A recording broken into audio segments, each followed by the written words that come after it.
Night Beat.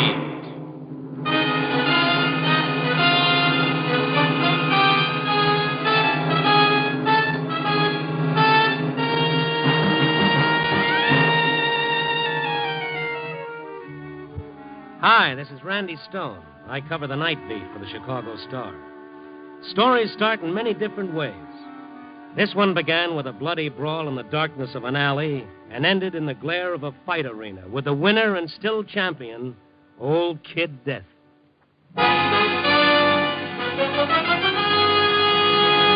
Night Beat, starring Frank Lovejoy as Randy Stone.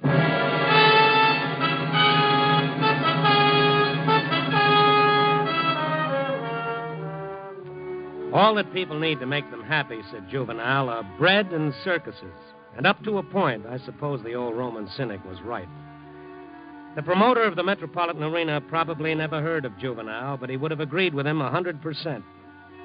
His fight club is a cut-rate monument to what the old Romans meant by circus, a place where gladiators meet regularly in combat.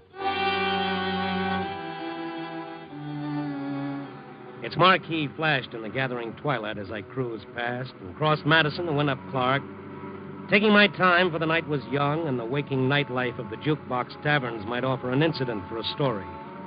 But there was no inspiration there, so I kept going, cut through a cheap rooming house section and headed for the office. I stopped for a red light, and that's when it happened.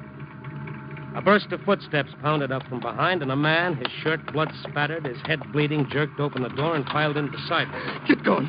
They're after me. Hurry, please. Who's after you? They got guns. Step on it.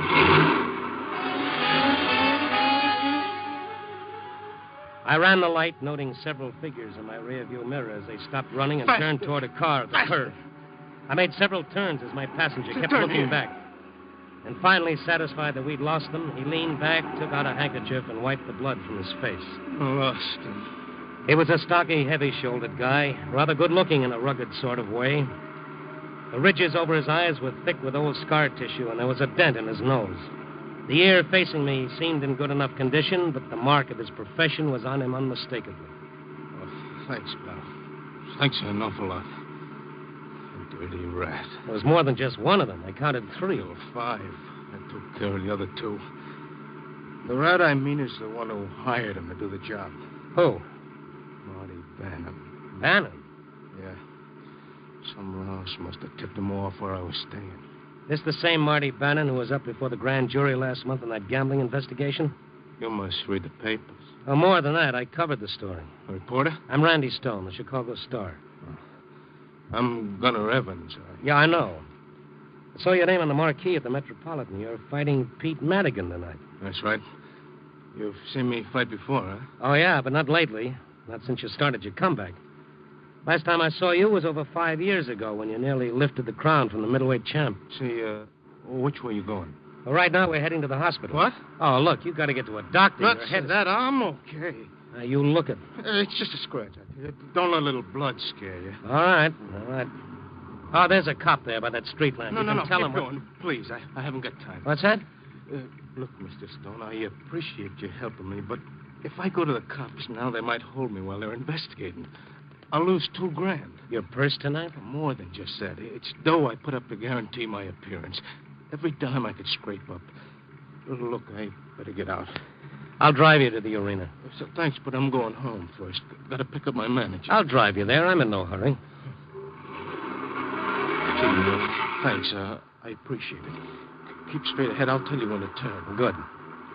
What's Marty Bannon got against you? I'll tell you someday, maybe. Works for a gambling syndicate, doesn't he? Works for it. He is a syndicate. I wondered. Turn to your left. You, owe him money? The house right there in the corner. Okay.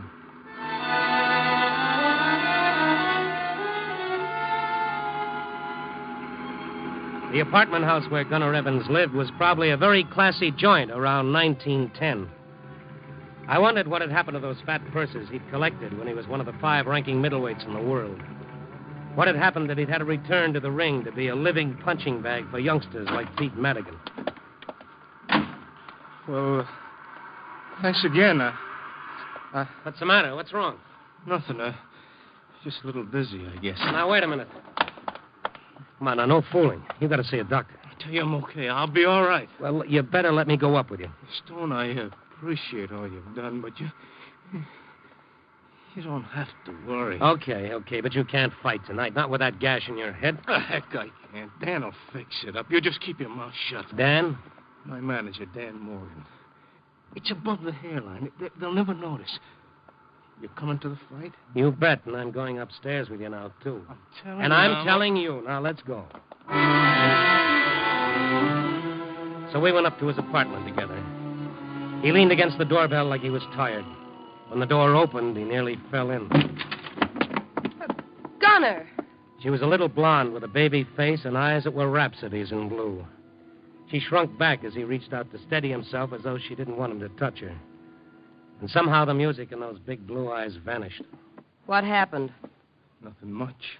Some hoods tried to jump me. I did all right. A friend of mine, Connie, Randy Stone, my wife. Come in. Connie, is that him? Hey, Gunner, I've been looking all over for you. What the Sam Hill happened? I told you to... Wait. Holy smoke, what happened to you? Don't get excited. I had a little trouble. Yes, in the large economy size. 5 thugs jumped him. What? Now, don't worry about it, will you? I'm all right. Just need to sit down. Randy Stone here helped me get out of it. Some of Bannon's hoods, I think, Dan. You asked me, you better call a doctor. Nobody's asking. Well, he's hurt. Will you He's shut up? I keep telling him I'm okay, and he keeps hollering for an ambulance. Lay off, will you, Stone? What makes you think Marty did it? Who else? He tried to proposition me into taking a dive, didn't he? He owns Madigan body and soul, don't he? He even told me he'd do something to me if I turn him down. Gunner. Well, why did you turn him down? For $500, I should take a dive? For 500 lousy fish? Gun. Well, why not? How far can you go? You think you're still a big shot, a headliner? Well, you're nothing but a has-been. Now, take it easy, Connie. Gunner I can told still him to fight. take it. I told him. How long can he last? I'm sick of being broke all the time. We needed that extra 500. Why didn't he take it? Because I'm going to beat Madigan, that's why. Oh, you fool. What good is it? You'll never hit the top again. If you can't think of yourself, what about me? What about the kid of yours? Billy's your kid, too, now. Don't you forget. My kid? Oh, no. Don't wish him on me just because I'm married to you. Connie. I'm sick of playing nursemaid, do you understand? And I'm sick of living like this. Wouldn't be if you hadn't ruined me. What? You've stripped me of every cent I had, threw it away on parties, clothes, gambling. Made me sell a little business I had to pay your lousy debts. Why, you cheap, punch-drunk bum. Now, stop that, Connie. I don't have to take that talk from him or you or anyone else. I'm through, do you understand? Through, as of now. She almost ran from the room, burst into an adjoining bedroom, and disappeared. Gunner Evans stared at the closed door for a moment and then sat down slowly by the table. His face was gray and tired as death itself. Old Dan Morgan shook his head sadly and gently pulled Gunner's head forward so he could have a better look at the cut on top. Billy asleep, Dan? Yeah, I put him to bed before you came in. I hope she doesn't wake. That don't look good, Gunner. He still got that cough? He's better. I lit the vapor lamp by his bed. He'll be all right in a day or two. You know how kids are, sick one day, up the next. Hand me that bag there, will you, Stone? Oh, sure. Here. Thanks. Connie, Yeah? where you going with that suitcase? Ah. Connie! Well, that's the end, I guess. Oh, she'll be back, Gunner. You know how she is. Yeah, I know. Now, be still. I want to fix this. No. I want to take a look at Billy. Maybe he's uncovered. A young kid? 5. She's not his real mother. No. Billy's ma died when he was 2. Gunner married Connie 6 months ago.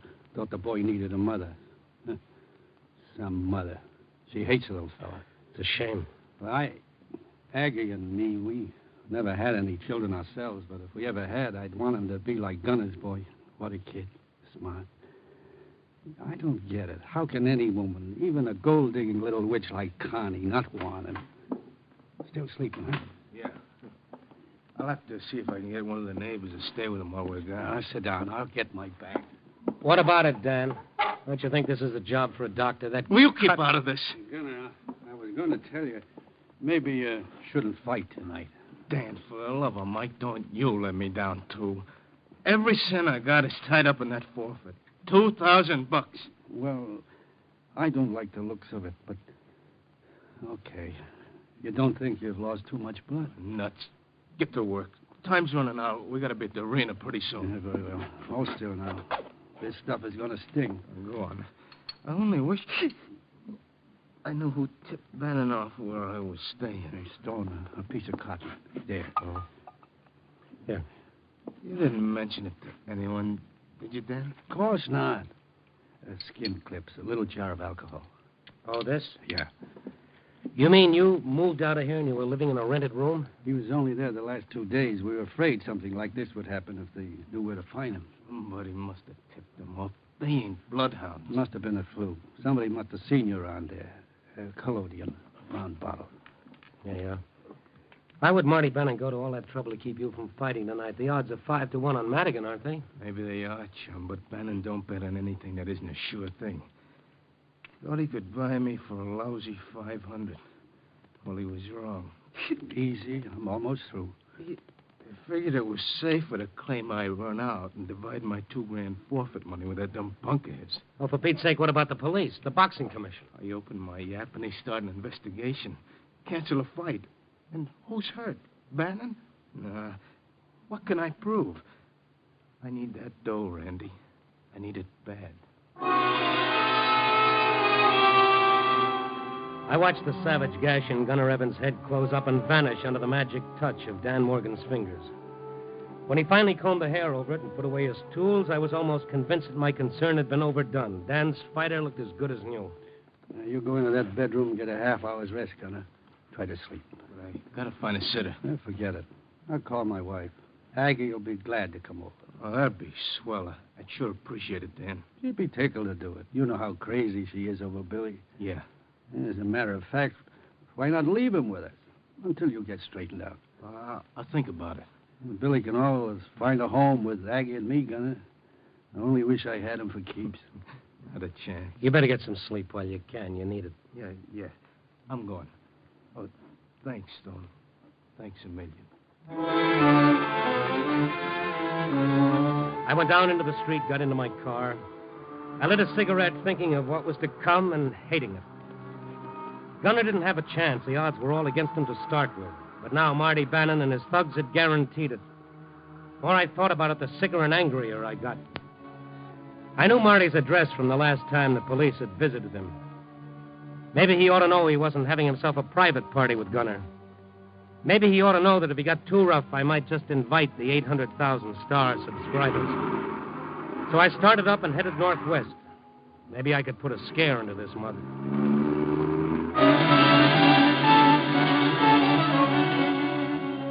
Bannon lived in a single penthouse apartment in the medium high rent district. I pressed the doorbell, and after a moment, a small peephole opened. An eye gave me a fishy stare, and the door swung wide. Well? How are you, Marty? Remember me? Stone, Chicago Star. Oh, yeah, one of those poison pen artists. What do you want? A little talk.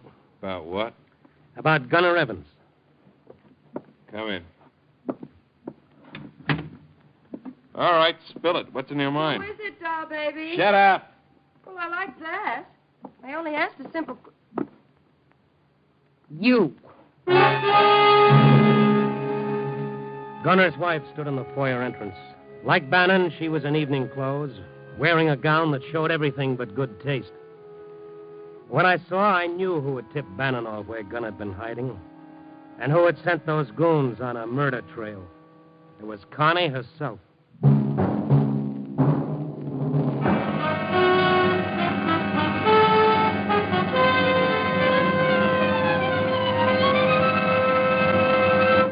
NBC is bringing you Night Beat, starring Frank Lovejoy as Randy Stone.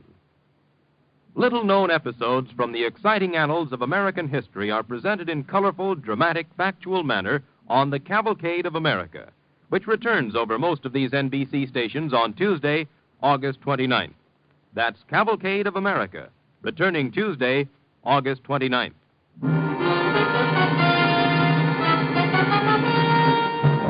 And now back to Night Beat and Randy Stone. I wanted to see Marty Bannon about the fix he was trying to muscle through on tonight's fight between Pete Madigan and Gunner Evans.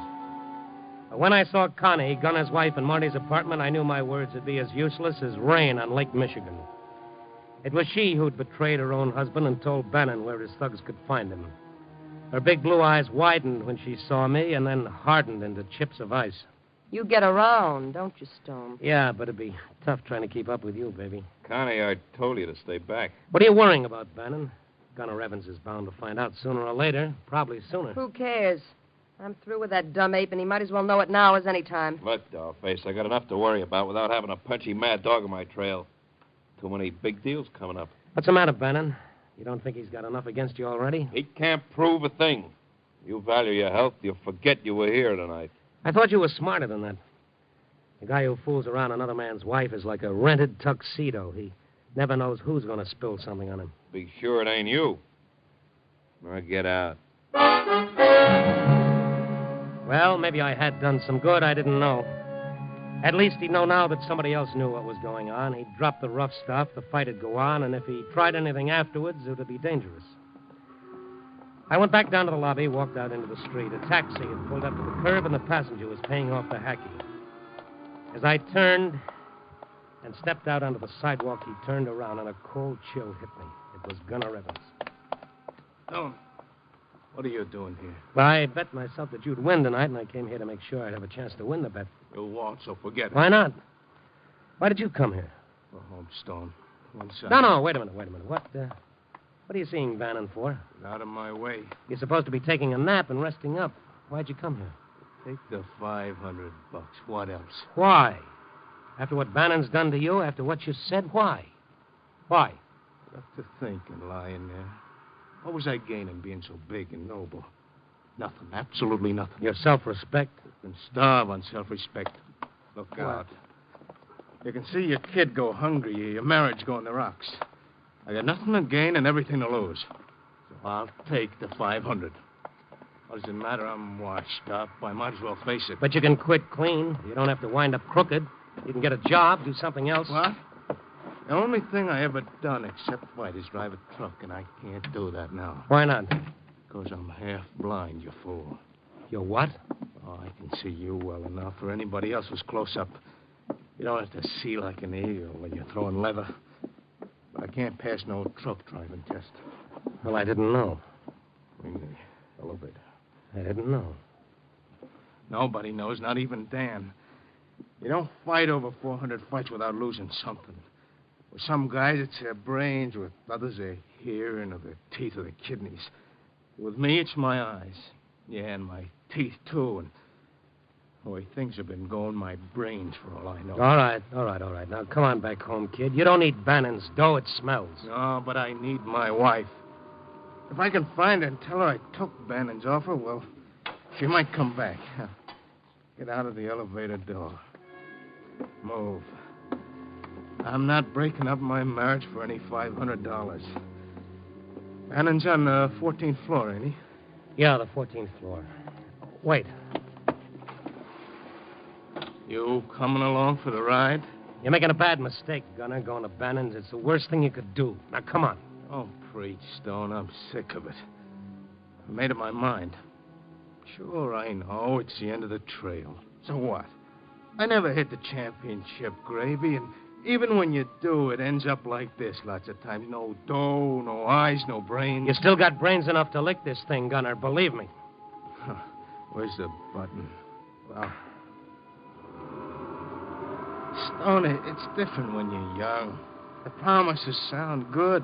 The world looks good. You read the stuff they print about you in the paper, you're great. Sure, it gripes me that everybody seems to be making off their fights except you. The gamblers, the crooked managers, the shady promoters. Of course, they ain't all that way. There are some pretty good guys, like Dan Morgan. He's the first honest manager I ever had. But there's so many of the others. So you bust your fingers. You can't sleep for nights on account your hands are like two big hearts, beating with pain pumping through them instead of blood. You get your teeth knocked out. You can't breathe on account of your nose is busted. The years go by, and where are you? What do you got? Then one day you wake up and the fires inside you are out, and you're like a furnace full of clinkers. You're an old man. That it? Yeah, an old man. You know how old I am? 33. Gunner, I wish you wouldn't. Let go of me. All right. If you must, you must. But before you ring that bell, there's something you should know about what you're going to find in there. Yeah? What? What is it? What are you trying to say? Okay, Marty. I'll meet you right after the fight. Then we can... Gunner! Connie! Marty, it's Gunner! Open up! Open up, Gunner! You open up the Gunner, door! it's no good. She's I'll not kill worth him. it. I'll kill the rat! Come on, get a grip on yourself. Gunner! Get away from me! Connie! I'll bring it down for help me! Gunner, for the love of Mike. Who's gonna let me go? Listen to me. You asked for it! Whatever time had done to Gunner Evans' legs, it certainly hadn't affected his punch. I went out like a shattered light bulb. When I came to, I was sprawled on my back in front of Bannon's penthouse apartment. The door was still locked, but I could see through it like it wasn't there. The simple reason that the main part wasn't. The entire middle panel was smashed through. Only the frame remained. I got up slowly. My jaw hurt, and my brain was full of angry bees. I stepped through the broken door and looked around. I saw them. Connie and Marty lying at opposite sides of the living room. Their heads were twisted at curious angles, their necks purplish and swollen. And they were both quite dead. I found a telephone, I called the police, and sat there a while, trying to brush the fog away. My head throbbed as I tried to remember something I felt was important, but I couldn't quite recall. And then suddenly it came to me. The fight, the Metropolitan Arena, Evans versus Madigan. That's where he'd be. That's where I'd find the gunner. I stumbled to the elevator, went downstairs, found my car, and drove out to the arena.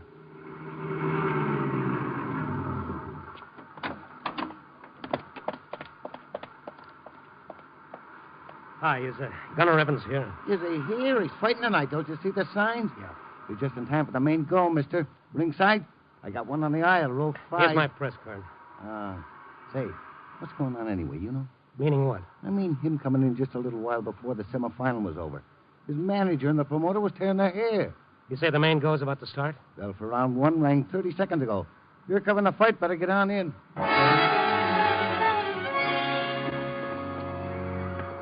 I headed down the main aisle for the press section of ringside. What was going on in that ring brought me to a standstill more than once before I finally got to the ringside and began easing my way around the gunner's corner. I couldn't take my eyes off him.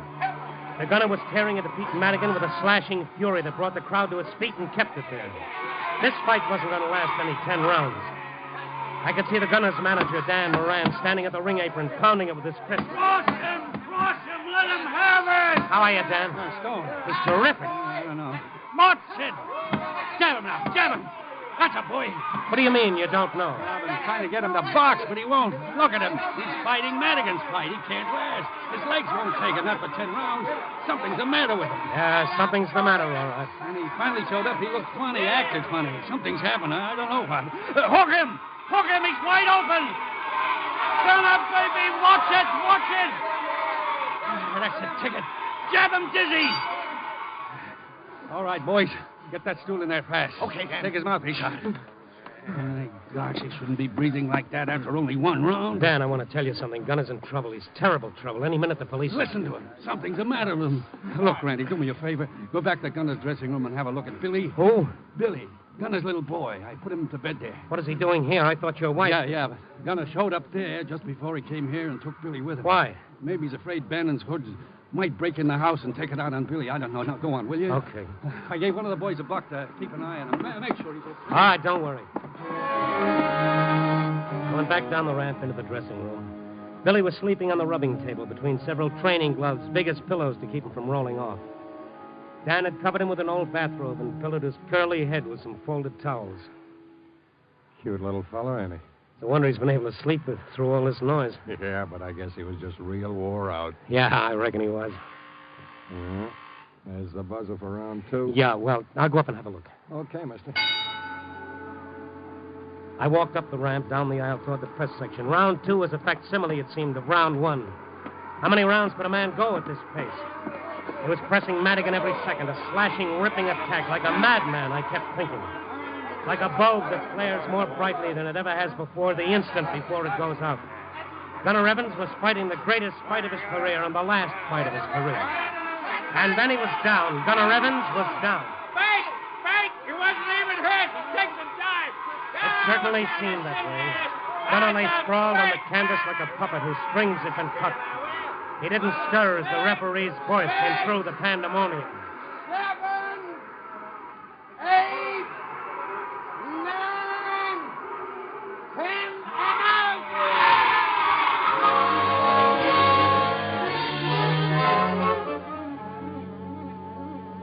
I walked down the aisle through a now hushed crowd. Nobody moved. When I finally got to the ringside, Dan and his 2 seconds were still working on Gunner. A scared, haunted look had begun to deepen the furrows of Dan's wrinkled face.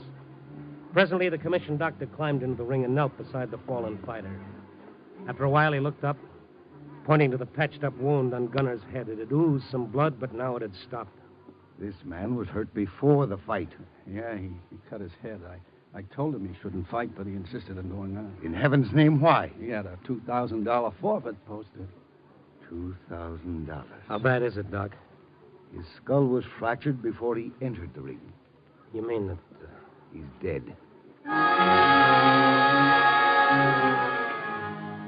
We went back to the dressing room, Dan and I.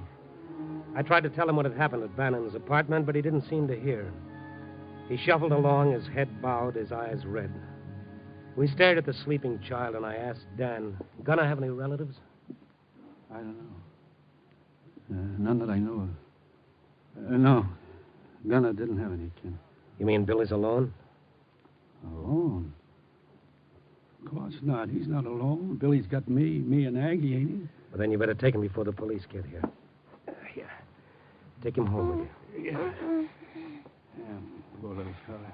He must be tired. Didn't open an eye. Yeah, I'll take him home. Don't want to take any chances. There's cough coming back. You going to keep him, Dan? Huh? You said you wanted him, didn't you? You mean?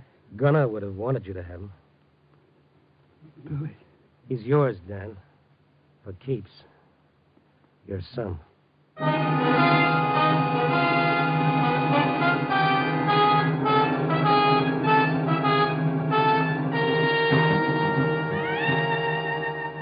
Well, 4 a.m. and another edition about to go to press, another sunrise about to dawn. The death of one cycle, the birth of another. Or maybe it's all one, like time itself. Well, I'm not going metaphysical at this hour. But I can't help thinking that Gunner Evans maybe wasn't such a failure after all. In a way, he's still punching, he's still alive, with a new set of dreams and a future ahead. Yep, in his son. I guess basically that's why our children mean so much to all of us. Like the philosopher said, they're our only chance for earthly immortality.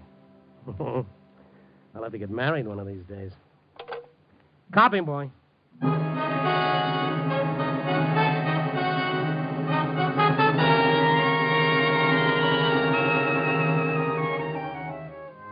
Night Beat, starring Frank Lovejoy, is produced and directed by Warren Lewis and edited by Larry Marcus. Tonight's story was written by Irvin Ashkenazi with music by Frank Worth. The part of Gunner Evans was played by Don Diamond. Listen next week at this time and every week as Randy Stone searches through the city for the strange stories waiting for him in the darkness.